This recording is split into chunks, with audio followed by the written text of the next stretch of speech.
जय श्री कृष्णा दोस्तों। अष्टावक्र गीता के दूसरे प्रसंग में राजा जनक कहते हैं, यह संसार रूपी मृग मरीचिका आपकी प्यास नहीं बुझा सकती। सूत्र संख्या 9 में वे कहते हैं, अहो विलल्पितम विश्वम अज्ञानान्मयि भासते रूप्यम शुक्तौ फणिरज्जौ वारि सूर्य करे यथा। अर्थात वे कहते हैं कि आश्चर्य है कि कल्पित संसार अज्ञान से मुझे ऐसा भासता है जैसे सीप में चांदी, रस्सी में सर्प और सूर्य की रश्मियों में जल भासता है। राजा जनक कहते हैं कि जिस प्रकार से सीप में चांदी प्रतीत होती है, रस्सी में सर्प दिखाई देने लगता है, सूर्य की किरणों में जल प्रतीत होने लगता है, ठीक उसी प्रकार से ये जो कल्पित संसार है उसमें जो ये अज्ञान से मुझे ऐसा भासता है कि ये संसार कल्पित है और यह अज्ञान के कारण मुझे ऐसा प्रतीत होता है। राजा जनक को आत्मज्ञान हो जाने से उनका संसार के प्रति जो भ्रम था वो दूर हो गया। उनको अनुभव हो गया कि उनका वास्तविक स्वरूप चैतन्य आत्मा है, शरीर नहीं। इसी प्रकार संसार का वास्तविक स्वरूप आत्मा है, न कि भौतिक पदार्थ।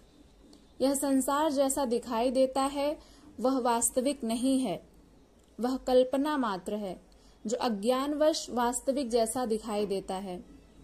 यह संसार सीप के समान महत्वहीन है, किंतु चांदी के समान मूल्यवान दिखाई देता है। यह रस्सी के समान निर्जीव है, किंतु अज्ञान से सर्प के समान सजीव दिखाई देता है। यह सूर्य की किरणों में जल की भ्रांति के समान दिखाई देता है। अर्थात इस मृग मरीचिका में केवल जल की भ्रांति मात्र होती है, वह प्यास नहीं बुझा सकती। मृग मरीचिका वह होती है जहाँ पर रेत ही रेत दिखाई पड़ती है, लेकिन सूर्य की किरणों के वहां पर पड़ने से वह मानो दूर से जल की तरह प्रतीत होता है। और जो कोई यदि राही हो या फिर कोई भी मनुष्य यदि उसे देखेगा तो उसे ऐसा प्रतीत होगा मानो वह रेत नहीं जल हो। और यदि कोई प्यासा व्यक्ति वहां पर पहुंच जाए तो उसे पानी नहीं मिलेगा, उसे केवल रेत ही रेत दिखाई देगी। इसलिए राजा जनक कहते हैं कि यह संसार भी अज्ञानवश आपको वैसा ही प्रतीत होता है जैसा वह नहीं है। वह रस्सी के समान निर्जीव है, किंतु सर्प के समान सजीव प्रतीत होता है। सीप में चांदी की भांति वह मूल्यवान प्रतीत होता है, जबकि ऐसा वास्तविकता नहीं है। इसलिए वे कहते हैं कि यह संसार उसी मृग मरीचिका की भांति है जिसमें रहकर आपकी प्यास नहीं बुझ सकती। अर्थात आपको इस संसार में रह करके, इस मकड़ जाल में फंसे रह करके आपको उस परमात्मा की प्राप्ति नहीं हो सकती। वे आगे कहते हैं कि सर्प के समान भयभीत करने वाला दिखाई देता है यह संसार, किंतु रस्सी के समान निर्जीव तथा जल की भ्रांति मात्र होती है कि यह प्यास बुझा सकेगा। किंतु इन विषय वासनाओं की प्यास इन संसार के भोगों से आज तक किसी की भी नहीं बुझी। इस संसार में रह करके जितने भी विषय वासनाएं, भोग इत्यादि का सांसारिक मनुष्य भोग करता है, उनके मकड़ जाल में फंस करके वह इनसे कभी भी तृप्त नहीं होता है, बल्कि और उसी में ही फंसते चला जाता है। इसलिए इन विषय वासनाओं की प्यास से आज तक इस संसार के भोगों से किसी की भी प्यास बुझी नहीं है। वह मृग जल की भांति तड़फता ही रहता है, वह प्राणांत हो जाता है। इसलिए इसे मृग मरीचिका कहा है कि यह सत्य नहीं है, यह संसार मकड़ जाल है, यह भ्रम मात्र है। आगे राजा जनक कहते हैं, मत्तौ विनिर्गतम विश्वम मय्येव लयमेष्यति मृदि कुंभो जले वीचिहि कनके कटकम यथा। अर्थात वे कहते हैं कि मुझसे उत्पन्न हुआ यह संसार मुझ में ही लय को प्राप्त होगा। जिस प्रकार से मिट्टी में घड़ा, जल में लहर और कनक अर्थात स्वर्ण में आभूषण लय होते हैं। लय होना अर्थात विलीन हो जाना, उसी में ही मिल जाना। इसकी व्याख्या करते हुए राजा जनक कहते हैं कि जिस प्रकार से जनक को आत्मज्ञान की अवस्था में अनुभव हुआ कि यही आत्म तत्व वह मूल तत्व है जिससे मैं और यह सारा जगत उत्पन्न हुआ है। इस समस्त सृष्टि की उत्पत्ति उस आत्म तत्व, उस ब्रह्म से ही हुई है। ब्रह्म ही इस सृष्टि का मूल है। यह मूल तत्व सृष्टि के आरंभ में निराकार, अव्यक्त, असंभूत अवस्था में था। संकल्प से इसकी चेतना में तरंग उठी, वही चेतना सृष्ट रूप में विकसित होती ही चली गई, वह आगे भी चली ही जा रही है। किंतु जब इसका अंत होगा उस समय इसकी क्या स्थिति होगी? इसके उत्तर में ज्ञानी जन कहते हैं, यह पुनः अपने मूल स्वरूप में उसी अव्यक्त अवस्था में आ जाएगी जहां से इसका उद्भव हुआ था। क्योंकि पूर्व में तो यह निराकार, अव्यक्त और असंभूत अवस्था में था, लेकिन संकल्प से इसकी चेतना में जो तरंग उठी वही चेतना सृष्टि का रूप ले ली और विकसित होती चली गई। लेकिन जब इसका प्रलय होगा तो वह पुनः उसी ब्रह्म में, उसी निराकार, अव्यक्त, असंभूत अवस्था में पुनः चली जाएगी एवं पुनः नई सृष्टि का आरंभ होगा। यह सृष्टि चक्र इसी प्रकार से चलता ही रहेगा। कुछ धर्म कहते हैं कि इस सृष्टि को ईश्वर ने बनाया है, वही सृष्टा है, वही निर्माता है, किंतु यह वैज्ञानिक बात नहीं है। विज्ञान इसे स्वीकार नहीं करेगा। ईश्वर ने बनाई है तो इसमें दुख क्यों है, इस प्रकार का प्रश्न उठेगा तो इसका कोई वैज्ञानिक उत्तर यह धर्म नहीं दे सकता। किंतु सृष्टि की उत्पत्ति की यह व्याख्या वैज्ञानिक है।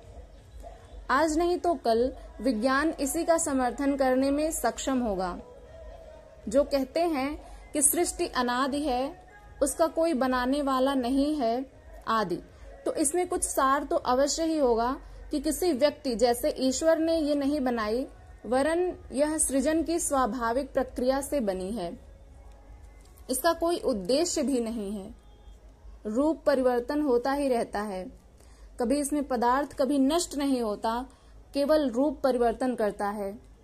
यह पदार्थ ऊर्जा में परिवर्तित हो सकता है, वह ऊर्जा से पुनः पदार्थ का निर्माण होता है।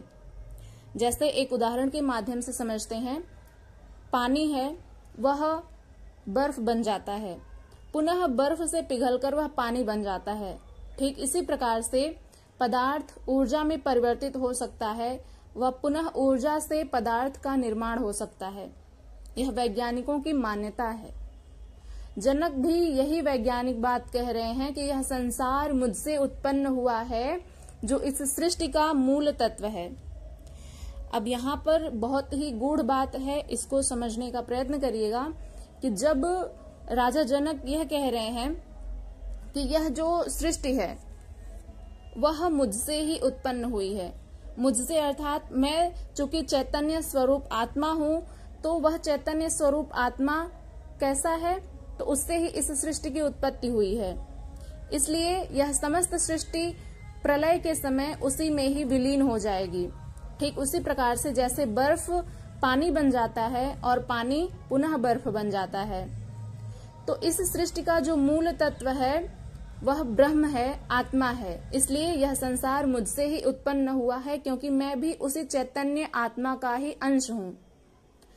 ये सब आकार ऊर्जा के घनीभूत रूप हैं जो विभिन्न संयोगों से बने हैं। प्रलय की स्थिति में ये पुनः उसी रूप, उसी ऊर्जा में परिवर्तित होकर अरूप, निराकार, अव्यक्त में लीन हो जाएंगे।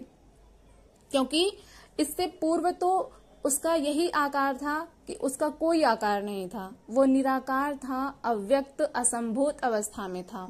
किंतु जब उसने संकल्प से इसकी चेतना में तरंग उठी, तो वही चेतना सृष्टि के रूप में विकसित हो जाती है। इसलिए प्रलय काल में जब यह सृष्टि पुनः उसी ब्रह्म स्वरूप में वापस लौट आती है और फिर से एक नई सृष्टि का आरंभ होता है, क्योंकि यह सृष्टि का चक्र तो निरंतर चलता ही रहता है। वे आगे कहते हैं कि प्रलय की स्थिति में ये पुनः उसी ऊर्जा में परिवर्तित होकर के अरूप, निराकार, अव्यक्त में लीन हो जाएंगे। जैसे मिट्टी का कोई बर्तन टूटने पर रह जाता है, लहर समाप्त होने पर समुद्र शेष रह जाता है, वे सब अपने मूल स्वरूप में आ जाएंगे। इस समस्त सृष्टि के इस मूलभूत तत्व का नाम ही ब्रह्म है। वही चेतन तत्व है जिससे सृष्टि का निर्माण हुआ एवं पुनः उसी अपने मूल स्वरूप में लौट आएगी। राजा जनक को इसी मूल तत्व आत्मा की अनुभूति होने से वे इसकी वैज्ञानिक व्याख्या दे पाए। सृष्टि की उत्पत्ति एवं लय की यही वैज्ञानिक धारणा भारतीय अध्यात्म की सर्वोत्कृष्ट खोज है। वेद वाक्य भी यही तथ्य प्रकट करते हैं कि जिस तरह यह आत्मा ब्रह्म से ये सब भूत प्राणी उत्पन्न होते हैं, जिस ब्रह्म की सत्ता से उत्पन्न होकर के जीवन धारण करते हैं और फिर सब लोग मर करके यानी मरणोपरांत जिसमें लय हो जाते हैं, उसी को तुम अपना आत्मा जानो। यानी जिस आत्मा से इस समस्त सृष्टि की उत्पत्ति होती है, इस समस्त सृष्टि में जो लोग उस आत्मा को आधार मान करके अपना जीवन यापन करते हैं और मरणोपरांत उसी आत्मा में, उसी चैतन्य स्वरूप ब्रह्म में पुनः विलीन हो जाते हैं, उसी को तुम अपना आत्मा जानो। ये वीडियो यदि आपको पसंद आई हो तो इसे लाइक करिएगा। चैनल पर यदि पहली बार विजिट कर रहे हैं तो सब्सक्राइब करके बेल आइकन को प्रेस कर लीजिएगा ताकि आने वाली हर वीडियो की नोटिफिकेशन सबसे पहले आप तक पहुंचे। इसे ज्यादा से ज्यादा लोगों तक शेयर करिएगा, कमेंट करिएगा। मिलते हैं इसी तरह की नेक्स्ट वीडियो के साथ। तब तक के लिए अपना ध्यान रखिएगा। हरे कृष्ण।